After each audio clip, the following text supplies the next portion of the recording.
Hi everyone, it's Elizabeth. Thank you so much for stopping by. We are living in crazy and uncertain times indeed, and I hope you and your family are all well, and that you are getting a chance to take out those supplies and journals, because we all hoard them, and find a way to creatively play with them. If you are new to my channel, welcome. I'm Elizabeth, and on this channel we talk about journaling and art making and doing things in an inexpensive manner as possible. Today you're joining me for the Next Friday Flip, and this is a series in which I go through and talk through as I flip some of my older journals, just to kind of talk about how things have changed and how things have stayed the same. This is another one of those DIY, and I was doing this for a long period of time, and in the next several weeks you'll see I have this kind of format in different sizes. It's basically cardboard covers with a fabric swatch sample, and that acts as a spine, and I have everything bound to that particular cloth spine. I kind of love this size. You know, I haven't used this size in a while, and as I'm going through my journals, that's one of the things I'm discovering, is rediscovering things that I love that I have not done in a while. There's something kind of nice and hefty about having the inserts all bound together. So this particular journal has got 4 insets of watercolor paper, the cheap watercolor paper, right? I'm just keep it simple, that I bound and, you know, did a very simple pamphlet stitch to keep it attached to this fabric spine. So, as I said, the fun thing about using cheap paper is that you don't have any preciousness that you have to worry about.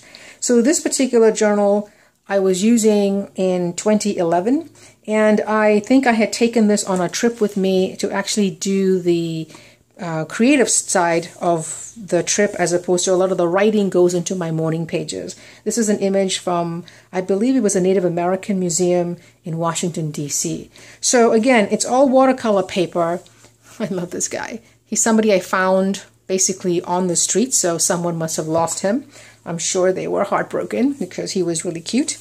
So it's basically essentially watercolor and pen and ink in this journal, drawing from life, a girl I was actually watching at a Barnes & Noble, I believe. There's a lot of writing in terms of quotes and things. So as you can see, if you compare this journal from 2011 to some of my recent journals, there's a lot of similarity. There's color, there's watercolors. This particular page has got acrylics as opposed to watercolor, but that tends to be not something I was using as much. I mentioned this in previous Friday Flip videos, the idea of using henna stencils as a way to create a pattern on a page, which I really love. And I can tell that I started practicing drawing faces, and that, you know, looking at something that's much older, I get a sense of just how things have changed over time. So this journal, I believe, started in 2011, and I'm already on 2012. So again, I always have multiple journals going on at the same time. So just kind of flipping through this, somebody had asked me about how I do Tippins or flip outs. Sometimes I bind the book with the page that flips out, but more often than not, I basically add it in just like this, okay? So what I do is I find another piece of paper, or in this case, it's a postcard, and I just attach it to the original page with some packing tape. Now, you could use washi, you could use any kind of tape that you want, but that's basically how I do these, my Tippins. So I also tend to do them primarily on the edges of my pages as opposed to on the inside in the old days. Today I tend to have Tippins that kind of are all over the page, but I still find that I most prefer having pages tipped in on the outside. So here's an example of a page tipped in. So this is my, we had gone to Walden Pond, and my nephews were doing sketching in the journal, and I've said this before, I, as much as possible, try to get kids journaling with me because it's just really fun. It's a moment in time. So this particular tip in here, this is from the older one of my nephews, who was 6 at the time. This is tipped in using washi tape. Now, sometimes the washi tape that we tend to use can be really non-sticky. So if that's the case, I'll just basically take a little strip of packing tape and just secure the washi down. Boston Book Festival, one of the fun festivals that happens that I attend as much as I can. So again, that same henna stencil, which is kind of fun to take a look at. I was also playing with styles that's not really, when you first get into art journaling, what you do is you take a look and see how others are doing it, and you practice or try out their style. So there's a perfect example of taking an image from a magazine, another image from a magazine, and kind of creating a collaged piece, page, if you will.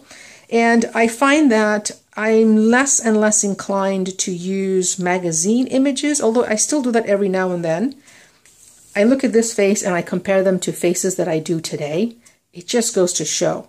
Practice, practice, practice. It's amazing how things can look differently. So, just taking a look at faces that I'm drawing. So here's another 2011. So that means that I must have had some blank pages that I went back to fill in 2012. So I try to, these art journals tend to be pretty much completed. I don't tend to have blank pages for the most part. Here's another one of those Tippins. Birthday cards, postcards, receipts. I collect all kinds of things that I just tip into my journal. This is a trip to Ann Arbor. Going to the Sweetwater Cafe. There's a Tippin. Here's another Tippin from the art museum there with some receipts of parking tickets in the back. So as you can see, in some ways my style has very much stayed the same, in that I love using pen and ink over color. And in other ways, there are things that I don't so much do anymore. So that's kind of fun. That's one of the fun things about looking at journals and seeing how your style or art has progressed over time and what things you're doing and not doing. So these are, again, from my nephew, who was kind of playing with the idea. He just was delighted by the fact that if you don't use waterproof inks, that the ink will actually blur and spread as you put watercolor on top of it, which was kind of fun. So that's what I've got for you today. It's this particular journal, and it's I think it's almost a square, and it's much smaller. I love the heft of it. I love the size, and because I'm using Traveler's Notebook inserts today, I'll show you the one I'm using right now is comparatively, this is my basic Traveler's Notebook inserts I'm using. This are, again, DIY ones, but look at the size difference in these, right? But if you take a look from a width point of view, if I was to put 5 of these journals or inserts together, or 4 inserts together, I would end up working and playing in a really large journal. And sometimes that works and sometimes it doesn't. This journal went with me everywhere. When I left the house and I was doing non-work related things, it came along in my bag. So it was the portability is something to consider when you're thinking about making journals, but it held up. I mean, this is a DIY with cardboard covers and just a fabric spine, and it has held up through almost a year's worth of being thrown, in and out of bags. Okay, so if you've got journals that you've made and filled up, or if you find that your style is changing as you're looking at older journals, please leave links down below for me to go take a look at. If you have any questions or comments, please let me know down below, and I will see you next Friday. Bye.